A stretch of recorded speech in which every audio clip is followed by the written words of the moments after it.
finally managed to get my heater controls out.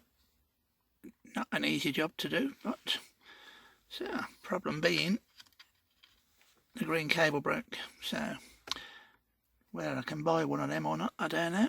I might have to buy the whole bloody thing off of eBay if you can't get hold of the cables on their own. Probably not something that breaks very often, but at least I know what the problem is now.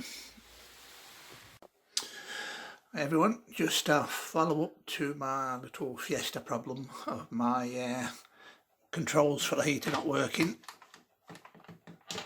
This centre dial that changes the position of where the air is blowing out of, just on mine stopped working. Initially it kind of jammed up a bit, like that feeling of a cable being trapped. You turn it so far and it was just sort of like springing back, and then it went completely. So what I initially suspected the problem was going to be, as I'd seen on somebody else's video, was this point where the green cable connects is that this clip that holds it on can break, and then the cable's just flapping about freely and then it might fall off the connection. That's what I initially expected.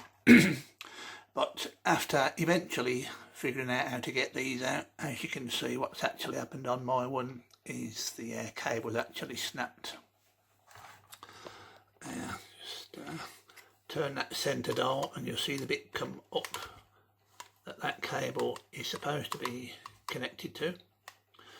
So that's where the cable should be connected, but because the ball's snapped off the end of the cable, it's obviously now not doing anything. To get this cable off, by the way, all you do is this tab, just push it forward. It's quite stiff to do, but you just give that a bit of a tug and then that takes the cable off. So I'm assuming I should be able to get hold of one of these from Ford. I'll have a quick look on eBay, but probably a bit of a random part to just have on its own. I've seen you can buy the complete dial set, but I'm assuming I should be able to get hold of Ford and get that. Now you're wondering, how did I eventually get the thing off? Well, after a lot of messing about, thinking potentially the dashboard partially come apart, that the main plastic's going round the centre column and the glove box. Looking at it, it looks like potentially that maybe comes apart, but after taking a few bits off and having a closer look at it, I concluded in the end that it's not something that comes apart. It's obviously built in two parts when they make the dashboard, but I think once it's been assembled, it's not meant to come apart again. So the way I eventually got in there, if you see from my previous video how tight it was to get your hand in there, and just looking nigh on impossible to be able to do it. It is possible, it's very tight, and the thing that I spotted that has made it possible, again on the original video, you'll probably be able to see that from when you're looking at it in the front, that is basically the coming off the side of the blower motor. This is where it'd be blowing air down to your feet.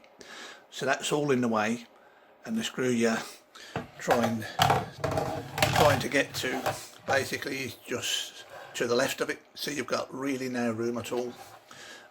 The passenger side, this whole thing come off quite easy. It literally just pulled away from the side, and that just gives you enough room. It's still hard, but with a little bit of perseverance then you can get onto the screw. The driver's side is a little bit tighter, and on that one there isn't actually enough room to pull this off on the driver's side. To completely take it off, there's just no room. You literally, I think it's the airbag that's just to the side of it. But what you can do, if you grab it by here, give it a bit of a wiggle up and down, then this front bit on its own will pull off, and it'll just leave that side bit on there.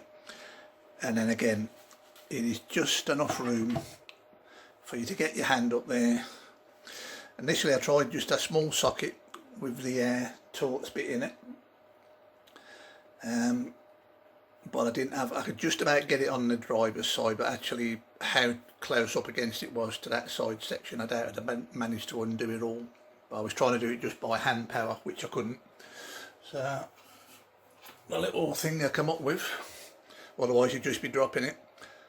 I've got the little Torx bit. This is just on a small open spanner. I think it's 6mm.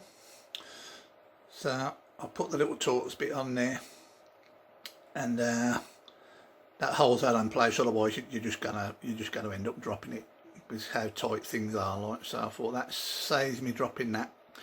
And then you just got enough room to slowly start undoing it. Then thankfully, because the screw's in this little bracket, it sort of lessens your chances of you dropping the screw. Just wait till you start feeling it getting really slow and keep trying it with hand till you get to the point where you can undo it with your hand. And hopefully you don't go dropping the screw, because if you do, you're probably never going to see it again. So that's how I eventually done it. You just have to lie on your back basically, get your head down in the footwell, lay on your back and look up there and say, the driver's side's definitely the harder, but it's doable. Then on the back of the clock, you've got 2 wire connections, a little one in the middle, which popped out dead easy. This one, I'm actually going to put a bit of silicone spray in here, because this one, absolutely, I was swinging on that. I was thinking about pushing the little release clip, the little clip that pushes up. But I swear to God, that was so tight to get out. In the end, what it did, when you pulled out a fraction, you could just start to see the edge of the block down there. And it's like put a screwdriver in there and then wedge that to pop it out. It's like unbelievably tight. It's about a lot of connections in there and just the friction of the plastic, but that was a real pain in the bum. So that's how far I've got. So at least you can tackle the job now, knowing that it is doable, whereas I'm originally looking at it thinking, I just don't see how you can do that. And I would say without taking these off, that you really wouldn't be able to do it. It's just too tight then. So say, passenger side, you can pull the whole thing off the side of the box. Driver's side, that will stay on, but if you just grab the front bit and wiggle it back and forth, you'll see that slowly pulling off. So hopefully I can get a new cable, and then we'll be all working again. So a tricky job, but a doable one. So if you've got this problem, I wish you luck with it. And so I say that one as well, as I mentioned in the old video, that one's for the heat control, and the centre one's your direction. So hopefully this is some help to you, because I couldn't find a whole lot of information on this when I was looking. So hopefully this helps a few people out. I wish you luck with getting yours done. Bye for now.